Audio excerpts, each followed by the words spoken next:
Ya estamos listos. Esto es Los libros tienen la palabra, el podcast de la Dirección de Editorial de la Universidad Autónoma de Sinaloa. Perspectivas, ideas inspiradoras e historias de las voces que construyen el panorama científico y cultural de la actualidad. Comenzamos.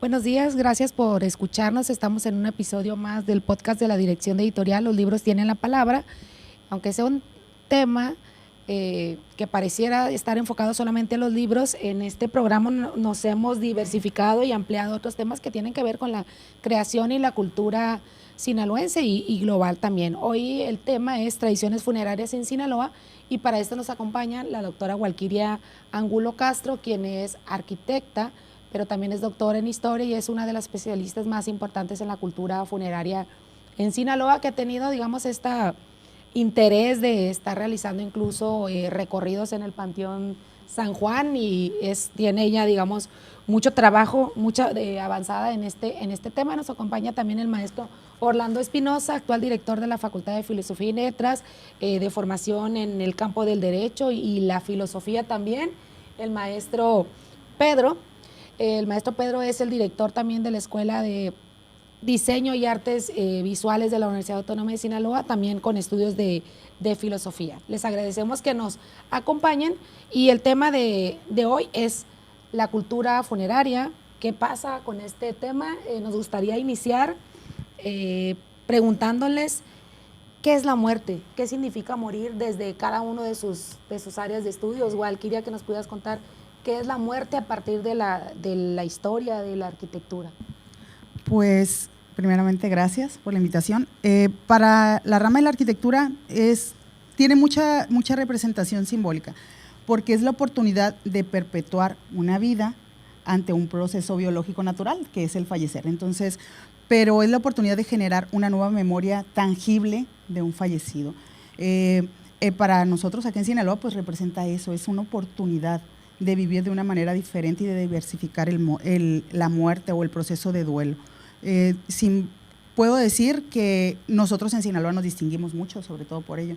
Y pues la muerte la vivimos de una manera más de contentos, la vivimos de manera más feliz, la vivimos de manera muy especial y muy distintiva con respecto al resto del país. Desde el campo de la filosofía, maestro Orlando, ¿qué nos puede comentar al respecto? Bueno, gracias por la invitación. Pues de la filosofía se puede decir muchísimo, ¿no? Como comentó usted, doctora Azucena, pues aquí se trata de libros, ¿no? Su podcast, y los libros van desde lo sublime a lo ridículo. Aquí podemos abordar esta cuestión que ha rozado entre lo sublime y lo ridículo en relación con la muerte. ¿Por qué? Por la imposibilidad de nombrar algo que nos supera más allá de cualquier posibilidad. De hecho, es la posibilidad más propia, incierta. Estoy haciendo mención a alguna definición de algún filósofo que en relación con la pregunta que usted me hizo, pues la filosofía sería una lucha contra la mortalidad, ¿no? O sea, la filosofía es, tal y como lo comentó Walkiria, pues es esta lucha contra la mortalidad, ¿no? O sea, incluso podemos encontrar esta idea de rechazo a la vida, ¿sí? Pero un rechazo a la vida momentánea, y se busca la cuestión de la eternidad, lo permanente, lo universal. Ahí está también una lucha, de alguna manera, en la filosofía, contra la muerte. Y en el campo de las artes, maestro Pedro Cervantes.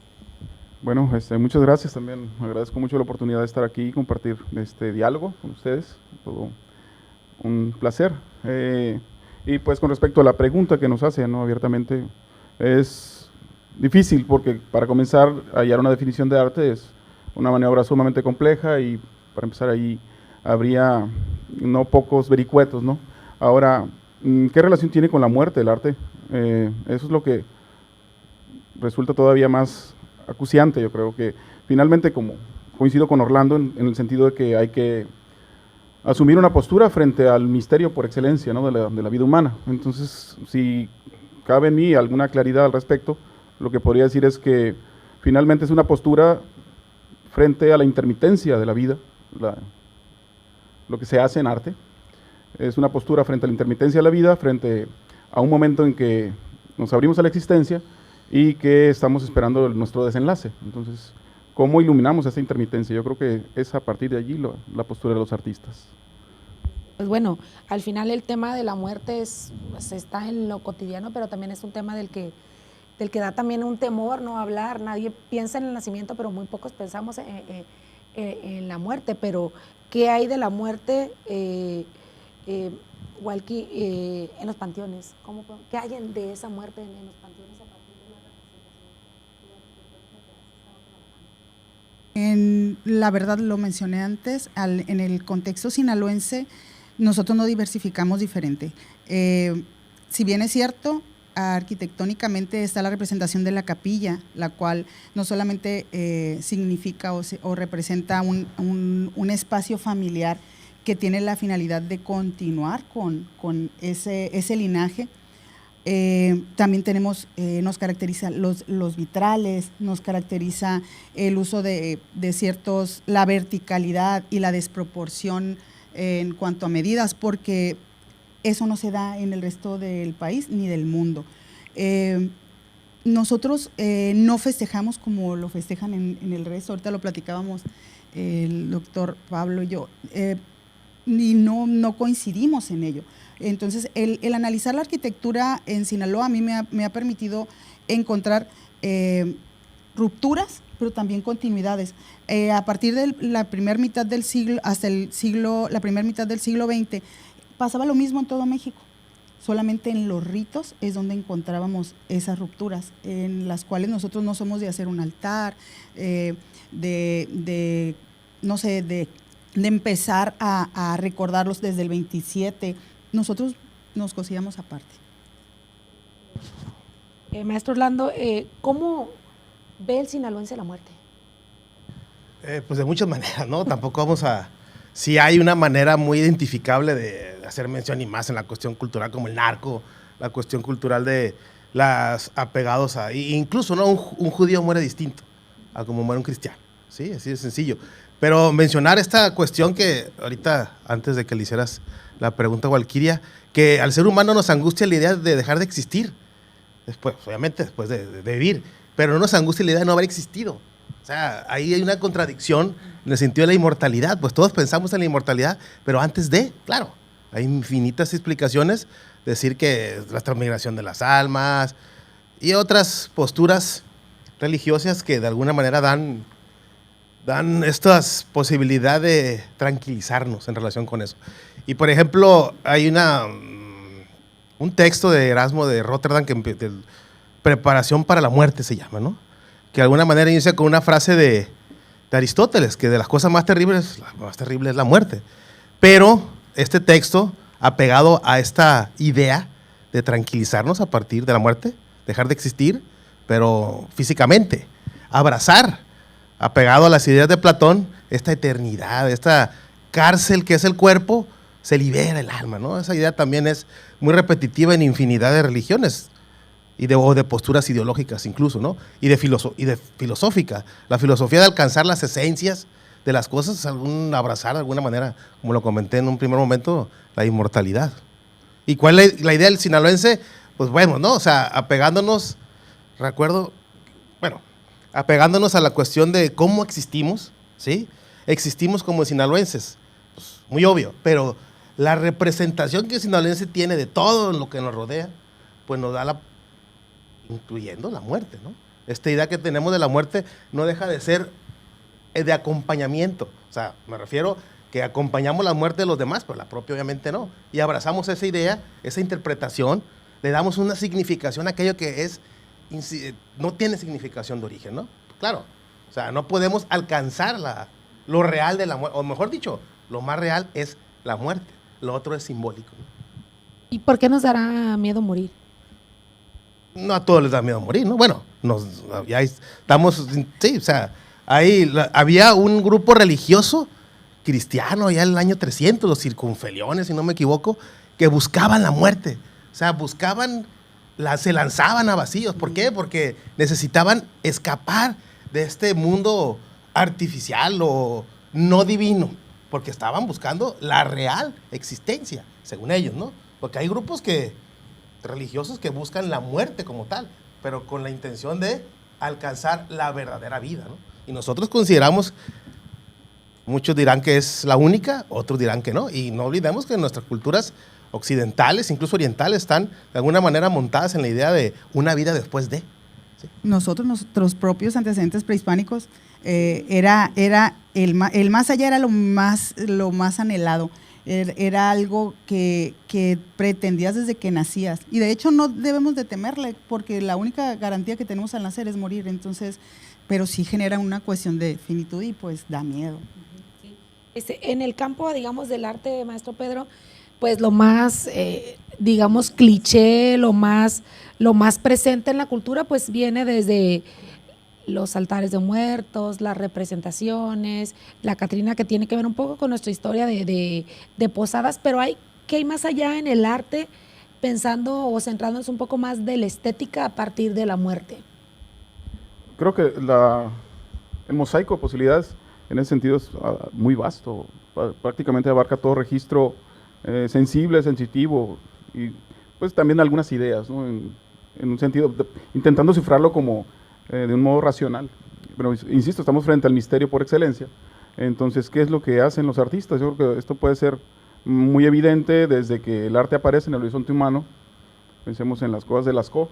A eso me refería hace un momento, ¿no? Cuando hablaba de intermitencias. Aparecen estos gestos, estas huellas, estos vestigios, intentando procurarse un lugar que quede presente o que se legue hacia las generaciones que vienen detrás de nosotros, pues eso, ¿no? Como una huella, como un paso, como una forma de entender la vida y el proceso también de su despedida, por supuesto, para que alguien más continúe, ¿no? Es de alguna manera seguir una trayectoria. Y en ese sentido, insisto, podríamos ir por toda una serie infinita o interpretación infinita sobre lo que podría representarnos para nosotros, estando vivos, el acto de morir. Creo que esto se ve, insisto, desde la prehistoria, pero pues los autorretratos, no se me ocurría a propósito de esto, pensar en ese autorretrato de Rembrandt, en donde aparece sentado ya en edad avanzada, descansa su mano sobre un cetro, con una luz muy tenue, ¿no? Característico en él. Básicamente es hacer frente, pero se me ocurre pensar ante esa pieza que no deja de ofrecer como el último gesto vital que guarda de su cuerpo, esa mirada, ¿no? Añosa, que se posa en ojos que todavía no nacían al momento en que él posaba la mirada así, ¿no? frente al espectador. Entonces, de alguna manera es este último gesto, el último aliento que se congela, se perpetúa, en espera de que los que estamos detrás desfilemos frente a esa mirada, ¿no? Y es lo que me parece sumamente intrigante. Y al final el arte siempre ha sido como el termómetro del tiempo que se vive, pero históricamente la muerte pues ha estado, ¿no? Presente en el tema de los artistas. Pero en el caso de Sinaloa hay otra representación que tiene un poco que ver con lo más actual, ¿no? Representar a la muerte violenta, lo que se está viviendo en el estado. Tú como creador también, ¿cómo ves esa parte? Hay artista que dice, yo no quiero retratar el dolor, otro artista que dice, yo quiero retratar solamente la alegría, o yo quiero retratar la muerte como una forma de mostrar, de denunciar. Desde tu punto de vista, desde el arte, ¿cómo ves esa situación? O la muerte ha estado, pero cómo se ha ido venido diversificando. Sí, creo que en la obra de artistas sinaloenses es fácil rastrear, por ejemplo, quienes intentan recoger esta tradición ancestral muy mexicana, o si se puede decir así, pues esto, ¿no? Como recoger la iconografía que es propia de las civilizaciones precolombinas. El caso del Opus, por ejemplo, se me ocurre así inmediatamente. Pero también hay muchos, y yo creo que han sido los más reconocidos en los últimos años, que se dedican no precisamente a recoger la tradición funeraria, ¿no? o esa iconología, o esa imaginería de antaño, sino más bien al proceso en el que la gente muere. O sea, ya no es la tradición funeraria, sino más bien este atroz desenlace, ¿no? Que viene sobre todo de la mano de agentes de la violencia, ¿no? Entonces, sí hay una vasta producción de artistas jóvenes, más o menos jóvenes, incluso podría decir de los 90s a nuestra fecha ha habido una amplia atención a ese tema, ¿no? El tema de del desenlace, pero ligado a la atrocidad de la violencia, la barbarie. En el caso de la doctora Walkiria, ha estado, pues su espacio de trabajo ha sido los panteones, ¿no? Sobre todo el Panteón San Juan.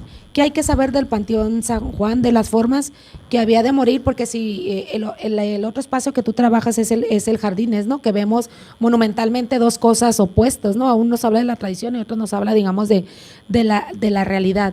¿Cómo podemos hablar de estos dos espacios muy distintos entre sí? De hecho, trabajo todo lo que es la cultura de la muerte en el noroeste, pero significativamente trato de promover más lo que es la historia de un panteón, el más antiguo, ¿no? El Panteón San Juan, en él podemos encontrar todas las vicisitudes que en su tiempo, o sea, en la primera mitad del siglo XIX hasta, ¿qué será?, las primeras 2 décadas del XX, contiene pues sí, la arquitectura funeraria estilística en la cual encontramos mausoleos, obeliscos, no sé, diferentes tipologías, pero en contraparte podemos ver el panteón, o sea, decirlo así, el panteón de los ricos, de la élite, contra el de los nuevos ricos, que es el de Jardines del Humaya. En las dos se puede presumir que pues es la intención de perpetuar y de demostrar poder, una gloriosa temporalidad de cada una de los dos cementerios, pero representan eso, la ostentación de poder, de grandeza, de poder ejecutar, no sé, lo que ellos en su alcance tienen. La diferencia de uno y de otro es que en el Jardines del Humaya se irrumpe de manera contradictoria contra los cánones estéticos, reglamentarios y entendidos, mientras que acá pues sí cumplen más con lo que legalmente se puede. No interrumpen ni visual, ni estética, ni en cuanto al marco jurídico, en cambio en Jardines del Humaya sí. En el caso específico de Jardines del Humaya, digamos, ¿cuáles serían los rasgos característicos arquitectónicamente hablando que predominan ahí?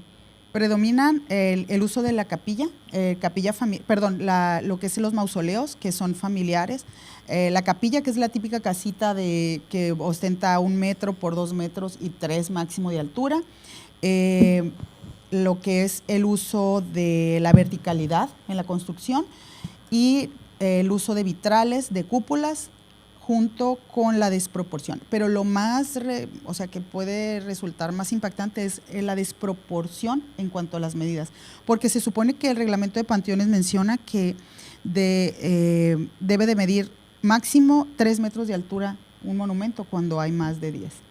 Entonces, esa desproporción, el uso de la ostentación de materiales y los costos de construcción son lo que lo hacen desproporcionado. Maestro Orlando, la forma de morir a través del tiempo pues se ha ido diversificando y la forma también de guardar el recuerdo, ¿no? Va desde la tumba, desde la urna funeraria.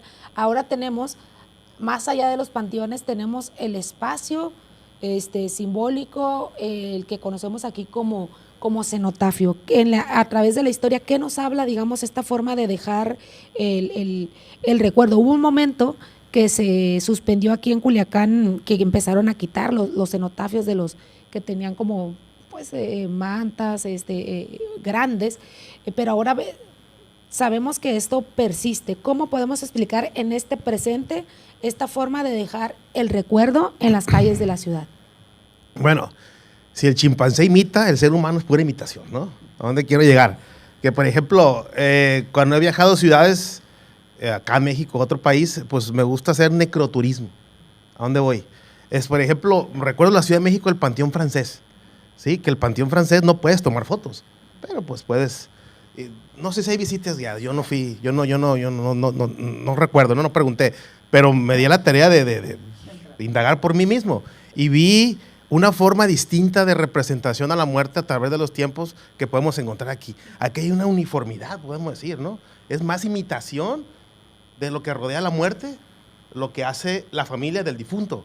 Y, por ejemplo, yo en el Panteón Francés vi un mausoleo de pirámides con figuras egipcias, ¿no? Lo cual nos remite también, pues, queramos o no, al libro de los muertos, ¿no? Este libro que se le acompañaba a los egipcios, morían, a los ricos, no todos tenían esa posibilidad porque, ¿cómo se llama la escritora? Irene Vallejo, ¿no? Que empieza hablando sobre la cuestión del papiro y todo esto, el junco. Pues era muy difícil acceder a papel. Pero ¿sí? también es imitación. Sí. No, sí es imitación, siempre es imitación. Pero yo comentaba esto de la diferencia de panteones, ¿sí? Aquí en Culiacán o en el Jardín de Lumaya, que hay una uniformidad de signos que podemos encontrar repetidos en muchas tumbas o sepulturas. Y por ejemplo, en el Panteón Francés vi sepulturas tipo egipcio, vi un ángel gigantesco, vi también una tumba que tenía si no me equivoco, todos los papas, hasta Juan Pablo II, figuras pequeñas, ¿no? Pero bueno, es tratar de darse una significación, la familia, ¿no? Porque podemos preparar, ¿no? Porque yo he conocido casos acá de, una persona que preparó su suicidio, ¿sí? Se pagó el funeral, compró hasta sillones y ya luego se colgó, ¿no? O sea, también hay una preparación para la muerte espiritual y otra económica o física, ¿no? También esa cuestión. Pero la representación de la muerte en Sinaloa es identificable, incluso, ¿no? Pues hay investigaciones y documentales en relación con esta forma ostentosa de vivir, porque el muerto, pues, no. Culturalmente, maestro Pedro, ¿qué habla de nosotros como sinaloenses mexicanos el hecho de, digamos, de ser esta forma de morir más ostentosa, más llamativa? ¿Qué hay de parte de la cultura del mexicano? ¿Qué rasgos quedan, no, en lo que tenemos aquí en Sinaloa nosotros? Pues la verdad es que pues es una manifestación, básicamente, ¿no? El cierre de nuestra vida lo procuramos en los mismos términos en los que a lo mejor deseamos vivir, ¿no? En esta exuberancia, en este despilfarro, en este argüende, ¿no? Que tanto nos gusta, ¿no? Gritones y la música alta y la estridencia también, porque incluso nuestra música tradicional es mucho eso, mucha estridencia. A lo mejor es que en cierto sentido hay una tendencia dominante, pues no podríamos generalizarlo, de que sí, pues a lo mejor despedir nuestra existencia del modo más rimbombante posible. Sí.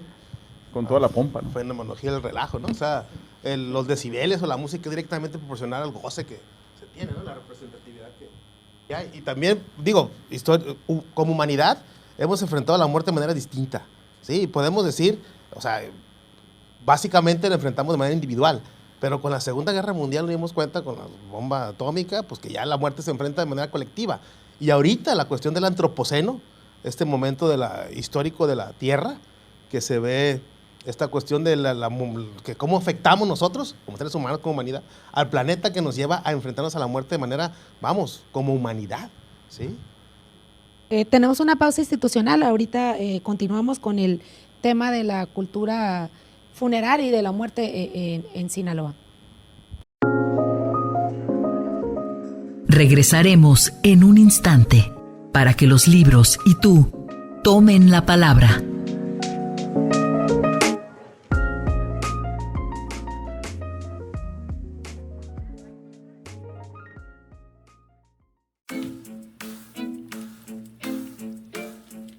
Desde Culiacán, Sinaloa, entre calles que proyectan tradición y futuro, renace la voz de una radio que escucha, que comparte, que acompaña. Una radio que proyecta el arte que nos une, las historias que sanan y las voces que sueñan con un Sinaloa más justo, más humano.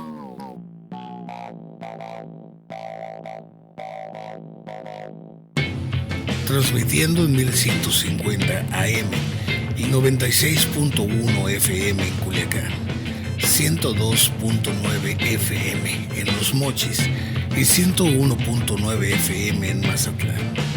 Para el resto del mundo, puede escucharnos a través de radiouas.org. Radio UAS, la radio de la Universidad Autónoma de Sinaloa. Con visión de futuro 2029.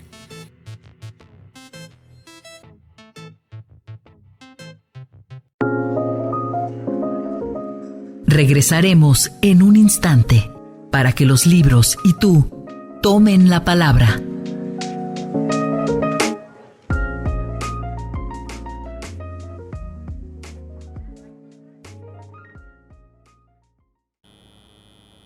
Continuamos con el podcast de la Dirección de Editorial.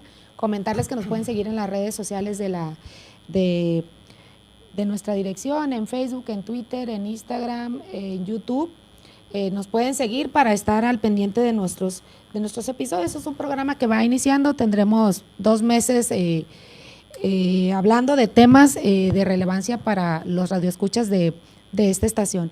Estamos con la doctora Walkiria, el maestro Orlando y el maestro Pedro Cervantes, quienes han estado platicando en torno al hecho de morir. Ahorita mencionábamos, digamos, esta diversificación que hay en Sinaloa de este tema. Hablábamos del tema de los cenotafios, que es la huella, que es la impronta que llega, que se queda como un recuerdo más allá del espacio físico del panteón como tal. Sinaloa se ha caracterizado a nivel, digamos, si no me equivoco, internacional, por realizar este tipo de llamados así monumentos, ¿no? La doctora Walkiria tiene una investigación al respecto, que se nos pudieras hablar un poco de cuántos hay identificados y cuál es el sentido a partir de la arquitectura y de la historia de estos espacios. En Culiacán, si bien es cierto, no es lo más pertinente, pero sí es lo existente, he documentado alrededor de 2,000 cenotafios en solamente la capital del estado. Simplemente del trayecto por la carretera libre de Culiacán hasta el entronque a la Cruz hay más de 200 cenotafios. Pero nosotros lo hemos normalizado, ya no los vemos. Me ha tocado, los 2,000 que contabilizo, algunos ya no están, porque muchas veces entre esa guerra violenta que se vive entre los cárteles, pues el destruir el cenotafio pues es un acierto para cada uno de los bandos, ¿no? Culiacán, si bien es cierto que nosotros no somos los que innovamos con el cenotafio es una tradición mortoria de poner así a un lado, viene de las cruces de camino, en las cuales donde moría la persona y se creía que quedaba el alma, pues se levantaba un montoncito de piedras nada más como identificación y una cruz, era lo más. Aquí nosotros ya hemos invadido el espacio público en la competencia que se da en la Ciudad de los Muertos, pues de erigir un monumento más grande o más alto, ¿no? Entonces ya el cenotafio no solamente es la cruz, sino ya es un elemento tangible mucho más grande, tratando de generar una memoria del fallecido. Pero también le invaden con globos, le invaden con lámparas, le invaden con árboles, le invaden con mantas, con un mundo de cosas que ya tergiversó esa manera de conmemorar el fallecimiento. Y sí, son más de 2,000, en lo que hay documentados, que tengo un proceso de más de 10 años de estarlos contabilizando. ¿Y cuál, digamos, sería arquitectónicamente hablando? Bueno, hay mucho, pero la diferencia de estar en un panteón y estar también en un espacio público. ¿A qué obedece de tener 2 espacios donde tengas el recuerdo, la veneración, la visita? Porque también los remontan los días de muertos, los cumpleaños. Fíjate que la actitud ante la muerte, sobre todo en los cenotafios, es más evidente, es más las personas que van y arreglan los cenotafios que todavía que ni las tumbas. Las tumbas es el Día de Muertos, porque ahí está el cadáver, pero las conmemoraciones de cumpleaños, de fallecimiento, es en los cenotafios sobre todo. La verdad, hay muchas aquí, diversos tipos de cenotafios, pero la verdad provienen más, ahorita se ha tergiversado en cuanto a creer y evidenciar el hecho violento. Antes no era nada más un pequeño detalle el que le hacían, era más efímero, se puede decir que era efímero, ahora no, ahora es aquí lo pongo porque puedo, y denotan ese poder y esa ilegalidad del mismo. En el caso de la muerte, Orlando, para la filosofía, ¿qué nos dice la filosofía? ¿Qué hay más allá de la muerte? Pues, todos han buscado una explicación como tal, una infinidad de filósofos, sí. Desde lo más terrible o simplemente desaparecer, ¿no? Creo que cuando murió Lacan dijo, soy obstinado, desaparezco, y luego Kierkegaard cuando murió dijo, bárrame, algo así, ¿no? O sea, muchos lo toman de manera, vamos a decir, término filosófico, estoica, y otros no, piadosa, abrazando la cuestión la cuestión, pues, vamos a decir, religiosa o con una significación muy, muy particular.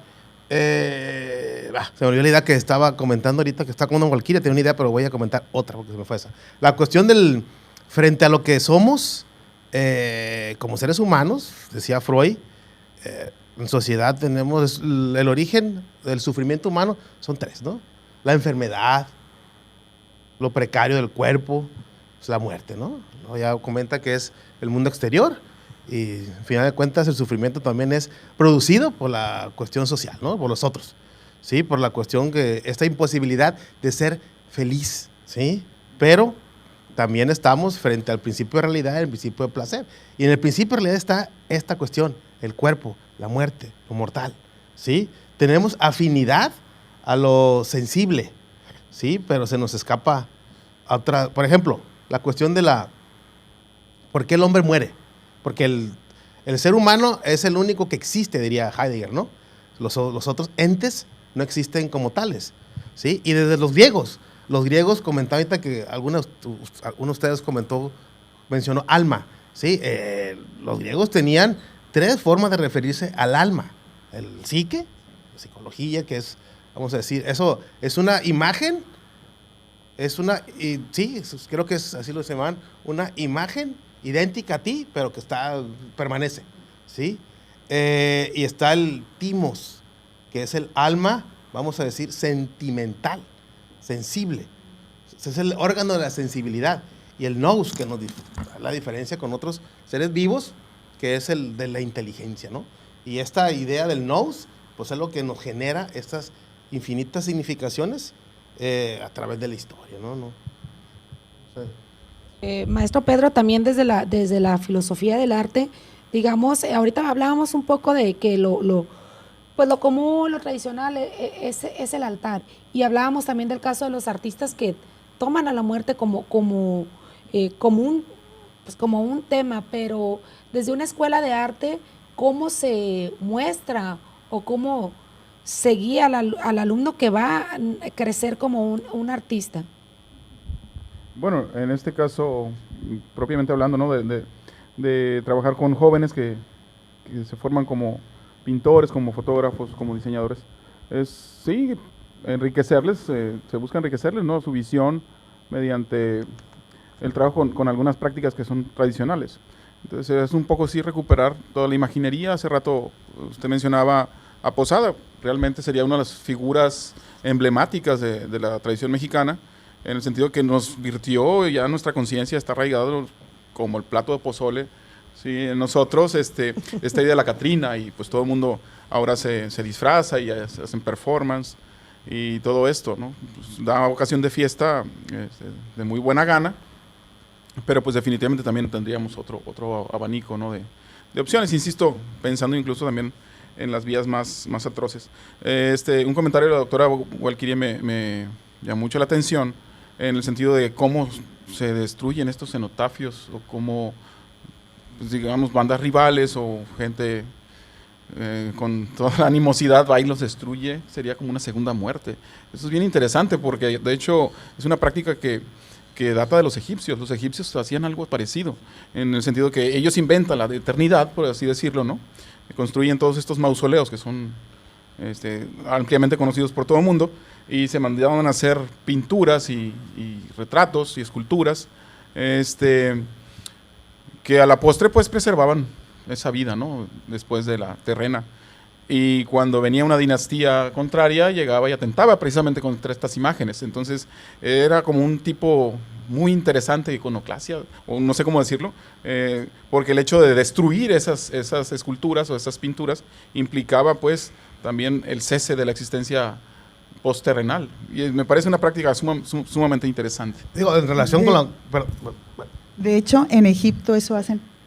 Tuve la oportunidad de estar recientemente y es impactante cómo encontrabas, o sea, dentro de la pirámide, una imagen romana.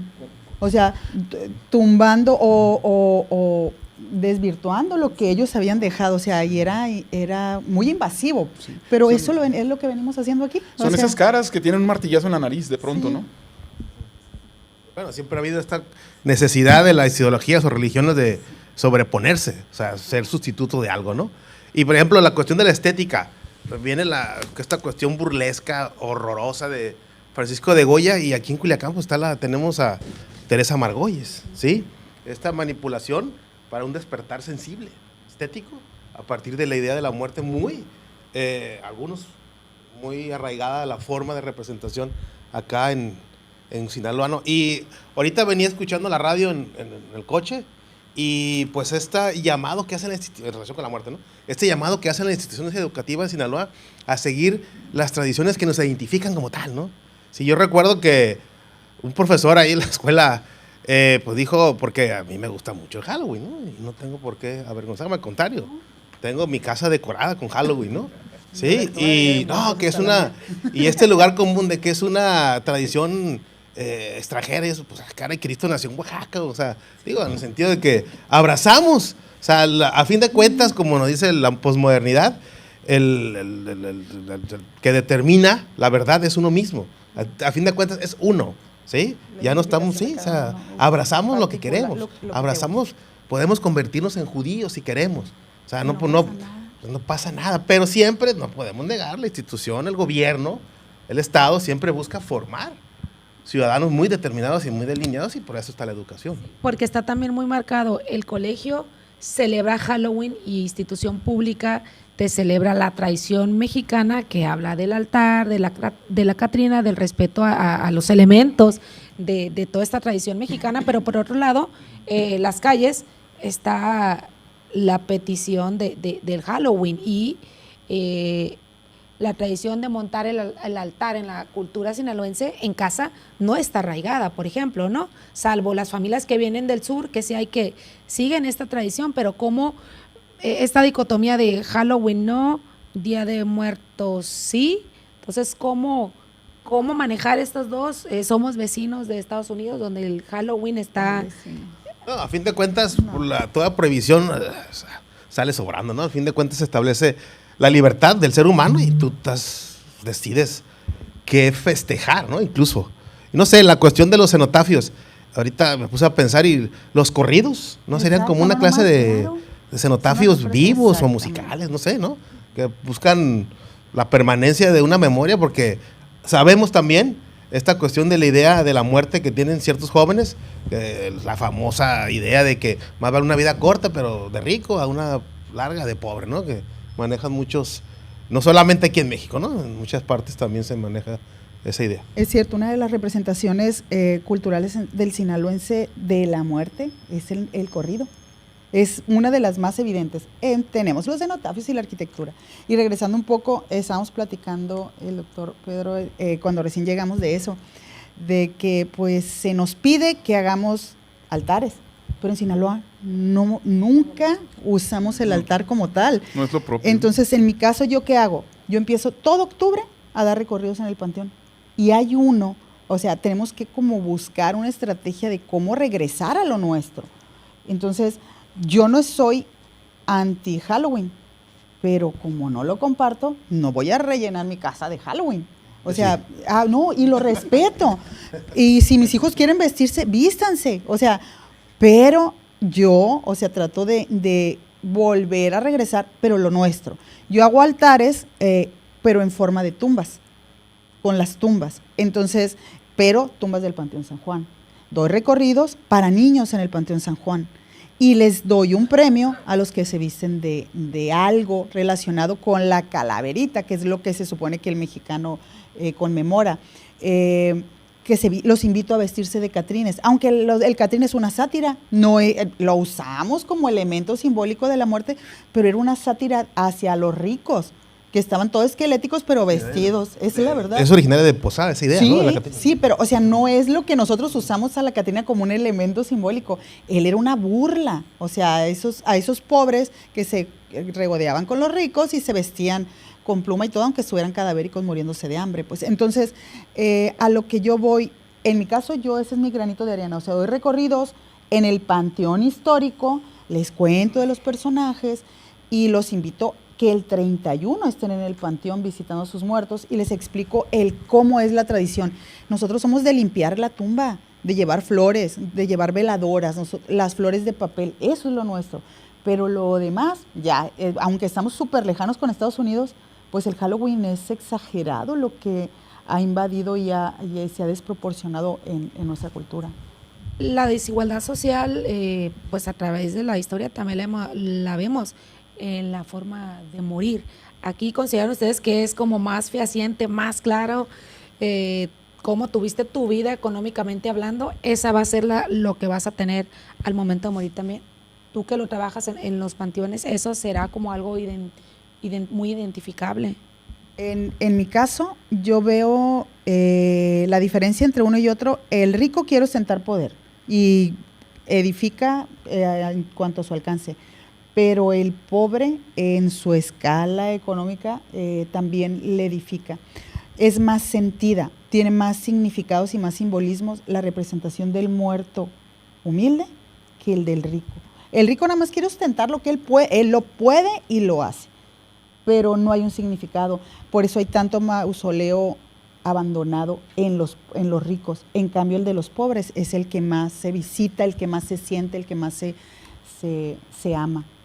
Sí, y en tanto no se introduzcan todavía más masivamente, una redundancia, pero este esquema de cementerios con más de nuestro tiempo, ¿no? Que estandarizan hasta la tumba, es decir, ya no permiten hacer algún tipo de monumento, sino que Martín, ¿no? simplemente la lápida, bueno, no quería decir marcas, pero sí, se estandariza una lápida y hay un espacio exclusivo para ir a poner alguna ofrenda y se acabó, o sea, ya no hay la posibilidad de extenderse más allá, ¿no? Así Es cierto, eso nos está haciendo perder quizás una de las más grandes, lo que más identifica al mexicano con lo que es la conmemoración de Día de Muertos, la estamos perdiendo por una modalidad estandarizada en la que se vuelve más frío y lo mexicano se pierde. Entonces, igual lo de la cremación, nos estás alejando cada vez más de regresar hacia los muertos. Porque aquí no es tan común el tema de la cremación, tiene que ver con qué. Ahorita es a partir de pandemia, pues se volvió más, se viralizó la implementación de ello. Pero hay estudios en las redes internacionales que yo comparto, en las cuales los estudios de investigación académica han demostrado que el proceso para el latinoamericano, el usar la cremación como una opción hacia la muerte, ha generado no solamente modificaciones mentales, puesto que ¿cómo puedo decirlo? Ha influido hasta en los suicidios, en el número de la tasa de suicidios, porque el mexicano vive la muerte en procesos, en pasos. Desde la velación empieza el proceso de la muerte y el que te regresen esto, pues tú no ves al fallecido y mentalmente nosotros estamos al depositarlo, lo que dijiste tú hace rato, el del acompañarlo. Entonces estamos rompiendo con eso. Pero, por ejemplo, la velación tenía un sentido práctico, un fin práctico, ¿no? Sí. Era por si despertaba, ¿no? Que si tenía un ataque epiléptico. Sí, o catatonia, ¿no? Sí, catatonia, o sea, que hubo casos, incluso sé que fue un terror en ciertas épocas de la Edad Media de Europa, que las tumbas tenían un dispositivo para que sonara una campana, porque sí se enterraba. Y luego está la cuestión de los vampiros, ¿no? Te estoy acordando de las sepulturas que ponían los cuerpos, o sea, las tumbas las rodeaban de acero para que no escaparan, ¿no? Pero, por ejemplo, ahorita voy a confesar algo muy personal de mi abuela, ¿no? Mi abuela cada año, cada Día de Muertos, cada temporada hacía coronas, ¿no? De papel ¿cómo se llama este papel? Maché. El maché. Siempre hacía corona y nos ponía ahí, a mí me ponía a ayudar, y se fue muy apegado a mi abuela. Pero hay algo que me dejó, y lo seguimos haciendo, mi esposa y yo, tengo una foto en el cuarto de baño, decirlo. Tengo de un tío de ella, de mi suegro, papá de ella, mi abuela y mi padre. Mi padre falleció hace mucho. Pero todos los lunes prendo, yo ya tengo esa manía. Creo que, si no mal recuerdo, también uno se crea recuerdos, que mi abuela me lo comentó. Y todos los lunes prendo una vela de chiquita, ¿no? Todos los lunes, pero tengo como unos 10 años haciéndolo, ¿no? Esa cuestión de la... pero es una forma que yo, o sea, si no la prendo el lunes, me siento mal. A veces la prendí los martes, no pasa nada. Pero sí es esta forma de... Y otra cosa, ¿no? En relación con las tradiciones que decía Walkiria. ahora resulta los chicos, los niños, saben de las tradiciones mexicanas a partir de Hollywood, ¿no? Con esta película de Coco. Sí, que a mí se me hace, oigan, se quejan de Halloween y ahí andan abrazando esta tradición que les llegó de los gringos porque antes no la investigaban, no la descubrieron por sí mismos, o sus padres, o como sea. Pues, ¿dónde está la tradición? La tradición está... Y a partir de eso es el altar. A partir de la película de Coco es que todos los gobernantes dicen, hay que hacer un altar, pero no tienen ni idea de cuántos niveles son, no saben de qué simboliza, qué debe llevar al altar, o sea, no tienen idea, no saben cuándo se pone el altar. Ahorita ya empiezan a bajar, se supone que ya empiezan su viaje para llegar acá, entonces es una modificación o una imposición de vamos a hacer esto sin saber cómo hacerlo.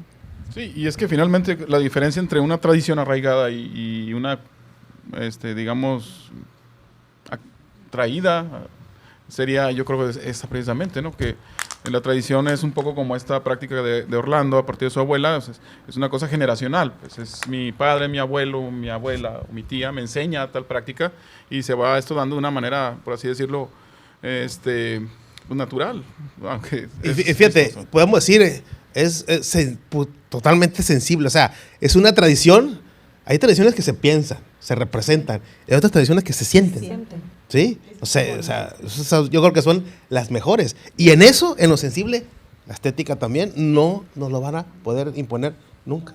Sí, tiene que ver un poco con tener ese recordatorio de que alguien está ahí, esa cuestión emocional. Estamos llegando ya a la parte final de esta conversación. Me gustaría ir cerrando con esta pregunta, ¿no? Para nosotros siento que está muy naturalizado del hecho de ir al panteón. A todos nos tocó ir en el pueblo, en el rancho, ir al panteón, sentarte en la tumba, estar comiendo ceviche, carne asada. Que te entierren con la banda. Sí, y escuchar la banda, ¿no? Sobre un cuerpo, sobre una tumba y pues es algo natural. Ya cuando lo ves desde fuera, ya desde, bueno, es un panteón, o de otra forma que ves las cosas, ¿cómo logramos esa convivencia entre lo festivo y el dolor y la ausencia y el recuerdo? Porque al final podrás estar conviviendo, pero hay un recuerdo, hay una añoranza, hay una tristeza ahí perpetua de que alguien físicamente ya no está aquí. ¿Cómo logramos eso? Ahora, estoy recordando que hoy por la tarde tenemos un evento con la Escuela de Artes, Diseño y Artes Visuales, con el compañero Pedro y una compañera alumna, ¿no? Eso es sobre transhumanismo, ¿no? Unas esculturas que donaron muy amablemente y ya se van a montar. Pero bueno, lo que me lleva ahí es que ahorita comentabas tú de la cuestión de la muerte como algo natural. Ahorita con el transhumanismo, que es el evento que vamos a tener en la tarde, pues ya dejó de ser, como humanidad, como pensamiento científico, tecnológico, la muerte ya no es algo natural, es un problema técnico, ¿sí? O sea, el enfrentamiento frente a la muerte se manifiesta de manera cultural, musical, estético, pero también tecnológico, ¿sí? Y la ciencia, la técnica, nos da la posibilidad de vivir más, de tener permanente lucha. ¿Y a dónde nos lleva? La ciencia también es la lucha contra la muerte, de alguna manera, ¿no? Así como la filosofía, ¿no? Ya deja de ser natural, es un problema técnico. O sea, la posibilidad de que incluso una serie que vi hace poco de Alien, de esas que te transmigran el cuerpo, el espíritu, sus pensamientos, lo que te hace a ti ser humano, a algo tecnológico, a un cuerpo artificial, ¿no? Esta cuestión también que se maneja mucho y que abrazamos, pero también la abrazamos con la fantasía de escapar de la muerte, ¿no?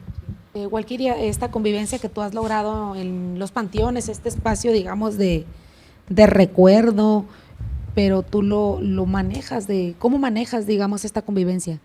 Yo, la verdad, como lo dije, o sea, trato con mis alumnos, con mi familia y de regresar, o sea, de reivindicar y recordar. Yo siento que lo humano tiene mucho que ver con eso, o sea, lo que dijo Orlando, el cómo lo sientas y lo ames. Creo que es una oportunidad no solamente de recordar, sino también de revivir esos momentos. Y el mexicano lo vive y el sinaloense de manera festiva, alegre. Sí es cierto que queda el duelo, ese dolor, ese sentimiento de tristeza, pero gana más el amor por recordarlos. Maestro Pedro, en el caso del arte, los artistas que trabajan con la muerte, para muchos sería un poco complejo tener en tu casa, digamos, un cuadro de un asesinado, de una pintura que te recuerda a la muerte, pero volvamos a los clásicos y digamos esos están como muy socializados. ¿Cómo hay que enfrentar la muerte en el arte? ¿Cómo verla? ¿Cómo socializarla también? No, pues yo creo que más que un deber es la posibilidad de buscar una vía estética, en el sentido de que uno escoja ahora sí los rituales o a lo mejor las simbologías, algo que finalmente nos vivifique, si eso es posible, ¿no? El lazo con la persona ausente. O sea, al final de cuentas se trata, yo creo, eso, ¿no? Buscar una vía de representar ese lazo que pueda unir ahora sí la existencia terrenal con esa otra esfera, ¿no? En donde se supone que nos esperan, ¿no? Al menos es lo que, desde un punto de vista un poco religioso, un poco simbólico, se podría comentar. Pero así como un deber ser, la verdad sí se me complica un poco llegar a una única vía, pues. Estoy recordando que hay un texto de la editorial que es de los epitafios, de leyendas, todo el mundo lo tenemos, yo creo, en nuestra casa, lo que tenemos una vida académica, que las frases de las tumbas griegas, ¿no? Y hay unas, me recuerdo por la frase, no sé si vamos a terminar ya, pues, el muerto al pozo y el vivo al gozo, ¿no? Sí. Pues bueno, les agradecemos mucho haber estado con nosotros en este programa de la Dirección de Editorial. Los invitamos a que nos sigan en nuestras redes sociales y que conozcan los libros que tenemos en torno también a esta temática. Y agradecemos también las facilidades que nos otorga aquí el equipo técnico, a la directora de Radio UAS, saludos a Brenda Rodríguez, por este espacio. Gracias de nuevo y pues los libros tienen la palabra. Gracias. Muchas gracias. Sí, muchas gracias.